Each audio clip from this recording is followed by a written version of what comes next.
Ditën e djeshme, në emër edhe të Komisionit Parlamentar për Stabilizim e Asociimin, i kam dërguar Komisionit Europian, Autoritetit të Konkurrencës në BE, Komisionerit për Konkurrencën, Delegacionit Bashkimit Europian, Parlamentit Europian, një shkres ku i njoftoj që ligji për portet turistike, ndryshimi i fundit që vjen këtu në parlament, është në shkelje të marrëveshjes stabilizim e asociimit, po njëkohësisht shkel edhe 3 kapituj të legjislacionit BE-s, më saktësisht kapitulli 5, 8 dhe 14.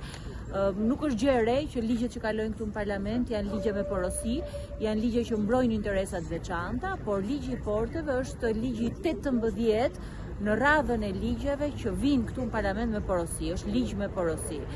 Këtu nuk bëhet fjalë vetëm thjesht për një ndryshim të thjesht ligjor. Këtu bëhet fjalë për një model qeverisje. Një model qeverisje që e ndan paran publike, që i ndan asetet publike, që i ndan pronat publike, sikur t'i kenë nënës e të babës. Është një model qeverisje që fatkeqësisht sot po e varfron Shqipërinë. Por nga ana tjetër është edhe mënyra si qeveria shqiptare e koncepton procesin e integrimit. Procesi i integrimit në fund të ditës nuk është vetëm një listë detyrimesh që kryhen në letër dhe nuk zbatohen, por janë edhe standarde në praktik. Qeveria shqiptare ka marrë parasysh që ligjin e investimeve strategjike ta anulloj dhe ta pezulloj atë më njëherë edhe si detyrim i kapitulli 31, është një nga detyrimet përmbyllëse të kapitulli 31 ligji i investimeve strategjike.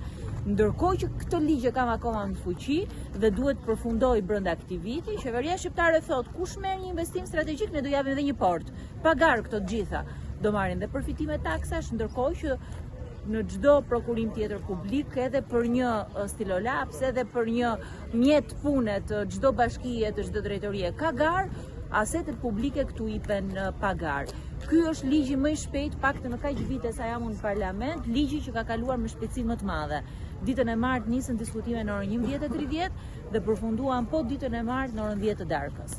Një ligj që është miratuar me shpejtësinë e dritës. Kemi pas ligje tjera të rëndësishme që duheshin edhe për procesin e integrimit e nuk kanë kaluar. Unë nuk besoj që është vendi që as komisioni, as vendet anëtare, as Parlamenti Evropian të mbyllë syt, po është momenti që tani që negociatat janë hapur, të ketë më shumë vëmendje ndaj Shqipërisë për çdo ligj që kalon këtu, po edhe për çdo vjedhje dhe zaptim që ndodh, sepse kjo në fakt është vjedhje dhe zaptimi i pronës publike. Faleminderit.